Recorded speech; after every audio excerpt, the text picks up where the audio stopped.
نہیں ہوا ہے کہ جب مسلمانوں کو پریشان کرنے کی کوشش کی گئی، مسلمانوں کے دلوں کو تکلیف پہنچانے کی کوشش کی گئی ہے، مسلمانوں کی جانوں پر ظلم تو گاہے بگاہے ہوتا ہی رہتا ہے۔ کبھی نہ کبھی یہ لوگ اسلام میں جتنے بھی دوسرے مذاہب ہیں وہ کوشش کرتے ہیں کہ اسلام کو دنیا سے کسی صورت سے ختم کر دیا جائے، اسی لیے مسلمانوں کو پریشان کرنے کی کوشش کی جاتی ہے، مسلمانوں پر ظلم کرنے کی کوشش کی جاتی ہے، مسلمانوں کے دلوں کو تکلیف پہنچانے کی کوشش کی جاتی ہے۔ اب دیکھیں حال ہی میں ایک شیعہ ڈائریکٹر نے ایک فلم ریلیز کی ہے جو اللہ کے رسول صلی اللہ تعالی علیہ وسلم کا اس میں کردار دکھایا گیا، حضرت عائشہ صدیقہ رضی اللہ تعالی عنہ کا کردار اس میں دکھانے کی کوشش کی جا رہی ہے۔ لیکن جو ایک غیرت مند مسلمان ہے کہ جس کے دل میں عشق رسول ہے، کہ جس کے دل میں محبت رسول ہے، جس کا سینہ عشق رسول کا مدینہ بنا ہوا ہے، وہ ہرگز اس چیز کو برداشت نہیں کرے گا، وہ ہرگز اس چیز کو برداشت نہیں کرے گا، ہرگز اس بات کو وہ برداشت نہیں کرے گا، کیونکہ مسلمانوں کو برا کہہ لیا جائے مسلمان برداشت کر سکتے ہیں اور برداشت کیا ہے، مسلمانوں کی جانوں پر ظلم کیا جائے مسلمانوں نے اس چیز کو بھی برداشت کیا ہے، مسلمانوں کی ماں بہنوں کے ساتھ میں اتیاچار کیا گیا، ان کے ساتھ میں ان کی آنکھوں کے سامنے غلط کام کیا گیا، مسلمانوں نے اس چیز کو بھی برداشت کیا ہے، زندہ لوگوں میں آگ لگا دی گئی، مسلمانوں نے اس چیز کو بھی برداشت کیا، زندہ گھروں کے اندر زندہ مسلمانوں کو جلا دیا گیا، مسلمانوں نے اس چیز کو بھی برداشت کیا، ساری کی ساری بستیوں کو تباہ و برباد کر دیا گیا مسلمانوں کی، مسلمان اس چیز کو بھی برداشت کرتا چلا گیا، کوئی سننے والا یہاں موجود نہیں تھا، لیکن اب حد تو تب ہو گئی کہ اب اللہ کے رسول صلی اللہ تعالی علیہ وسلم، ہمارے آقا و مولا حضور تاجدار مدینہ صلی اللہ تعالی علیہ وسلم کہ جن پر مسلمانوں کی جانیں قربان، کہ جن پر مسلمانوں کے ماں باپ قربان، کہ جن پر مسلمانوں کا سب کچھ قربان ہے، ان کی شان میں گستاخی کرنے کی کوشش کی جا رہی ہے، تو ایک غیرت مند مسلمان ہرگز یہ برداشت نہیں کر سکتا۔ اور سب سے ہم یہ گزارش کریں گے کہ آپ اس کا بائیکاٹ کرنے کی کوشش کریں۔ ہمارے ایک عزیز نے ہمیں بتایا کہ شاید ابھی ریلیز نہیں ہوئی ہے وہ مووی، لیکن اس کو ریلیز کرنے کی کوشش کی جا رہی ہے۔ آپ دیکھیں کہ کتنا غلط میسج جائے گا، کتنا نقصان پہنچے گا اور ایک مسلمان کے دل کو کتنی تکلیف پہنچے گی۔ تو سارے مسلمان کے جو عاشق رسول ہیں، محبت رسول جس کے دل میں ہے، وہ اس چیز کا بائیکاٹ کرنے کی کوشش کریں۔ اگر آپ نے بائیکاٹ نہیں کیا تو پھر کیا جواب دو گے؟ غلط کام کو آپ نے غلط نہیں کہا تو پھر کیا آپ منہ دکھاؤ گے اللہ کے رسول صلی اللہ علیہ وسلم کی بارگاہ میں؟ اور محبت رسول تو سب سے بڑی چیز ہے نا، عشق رسول تو سب سے بڑی چیز ہے، ساری چیزیں اس کے پیچھے رہ جاتی ہیں، سب سے پہلے عشق رسول ہے۔ اللہ کے رسول کی حدیث بھی لا یؤمن احدکم حتی اکون احب الیہ من والدہ وولدہ والناس اجمعین۔ میرے آقا ارشاد فرماتے ہیں کہ تم میں سے جب تک کوئی بھی مکمل ایمان والا نہیں ہو سکتا کہ جب تک وہ اپنے ماں باپ سے زیادہ، اپنے اولاد سے زیادہ، اپنے عزیز و اقربا، اپنے رشتہ دار سے زیادہ، اپنے مال سے زیادہ، اپنی پراپرٹی سے زیادہ مجھ سے محبت نہ کرے۔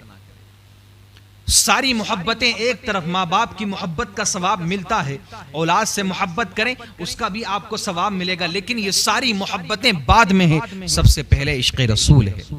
سب سے پہلے محبت رسول ہیں۔ صحابہ کرام کی زندگی کو آپ اٹھا کر کے دیکھیں کہ اللہ کے رسول صلی اللہ تعالی علیہ وسلم کے نام پر اپنی جانوں کو قربان کر دیا۔ کیا ہم اتنا نہیں کر سکتے کہ اللہ کے رسول کی شان میں جو شخص گستاخی کر رہا ہے اس کا بائیکاٹ کرنے کی کوشش کریں، اس پر لعنت بھیجیں، اس پر لعنت بھیجنے کی کوشش کریں، اس کا بائیکاٹ کریں، اور اگر ہمارے ملک میں ایسا ہوتا ہے تو اس کا بھی بائیکاٹ کرنے کی کوشش کریں اگر وہ مووی ریلیز ہوتی ہے۔ آج ان کی اتنی جرت ہو گئی، آج ان کی اتنی ہمت ہو گئی کہ جب چاہیں مسلمانوں کو تکلیف پہنچا دیں۔ اس کی وجہ کیا ہے؟ اس کے پیچھے کیا وجہ ہے؟ یہی وجہ ہے کہ مسلمان ہمیشہ خاموش رہا ہے، اس نے صبر کا مظاہرہ کیا ہے، ٹھیک تھا اب تک صبر کیا، لیکن جہاں اللہ کے رسول صلی اللہ تعالی علیہ وسلم کی محبت کی بات ہے، اللہ کے رسول کی ناموس رسالت کی جہاں بات آئے گی وہاں مسلمان خاموش نہیں بیٹھے گا، اپنی جانوں کو قربان کر دے گا، اپنے سروں کو قلم کروا دے گا۔ کہ کسی کے بھی جو من میں آیا اس نے گستاخی کرنا شروع کر دی اللہ کے رسول صلی اللہ تعالیٰ علیہ وسلم کی شان میں، اور اگر اس ایسے حالت میں بھی ہم تک یہ باتیں پہنچ رہی ہیں، ایسے حالات میں بھی اگر ہم خاموش رہے، ہم بیٹھے رہے، تو وہ دن دور نہیں کہ اسلام کو مٹانے کی جو کوششیں کی جا رہی ہیں اس میں وہ لوگ کامیاب ہوتے ہوئے نظر آئیں گے۔ ہم یہ نہیں کہتے کہ آپ جا کر کے ہم جا کر کے تلواروں سے جا کر کے جنگ کریں، ایسا ہرگز نہیں، بلکہ بائیکاٹ کرنے کی کوشش کریں۔ یہ قانون کا دور ہے، ہر طریقے سے بائیکاٹ کرنے کی کوشش کریں، اور جس ڈپارٹمنٹ میں جو مسلمان موجود ہیں، اچھے خاصے عہدوں پہ مسلمان موجود ہیں، ان کا بھی یہ فرض بنتا ہے کہ وہ اللہ کے رسول صلی اللہ تعالیٰ علیہ وسلم کی اگر محبت اپنے دل میں رکھتے ہیں تو وہ ان ساری چیزوں کا کہ جو اللہ کے رسول صلی اللہ تعالیٰ علیہ وسلم کی شان میں گستاخی کرنے کی جو لوگ کوششیں کر رہے ہیں ان کا بائیکاٹ کرنے کی کوشش کریں۔ سب سے پہلے یہ ضروری ہے، دیکھیں نماز، روزہ، حج، زکوٰۃ یہ سب کچھ بعد میں ہے، پہلے محبت رسول ہے۔ اگر محبت رسول دل میں نہیں ہے تو کیا ہماری نمازیں قبول ہیں؟ ہمارا کوئی سا بھی عمل قابل قبول ہے؟ ہرگز قابل قبول نہیں ہے۔ سب سے پہلے محبت رسول ہے، سب سے پہلے عشق رسول ہے۔ عشق رسول کو دل میں رکھ کر، محبت رسول کو اپنے دل میں رکھ کر اگر ہم نمازوں کی پابندی کریں گے، اگر ہم زکوٰۃ ادا کریں گے یا دیگر کوئی سا بھی نیک عمل کریں گے، لیکن شرط یہ ہے محبت رسول دل میں ہے، تو پھر اس عمل کو کرنے کا مزہ ہی کچھ اور ہے، اور محبت رسول کو دل میں رکھ کر وہ عمل کیا ہے تو انشاءاللہ العزیز ہمیں پورا بھروسہ ہے کہ وہ ہمارا عمل قابل قبول ہے رب کی بارگاہ۔ تو ہر مسلمان کا یہ فرض بنتا ہے،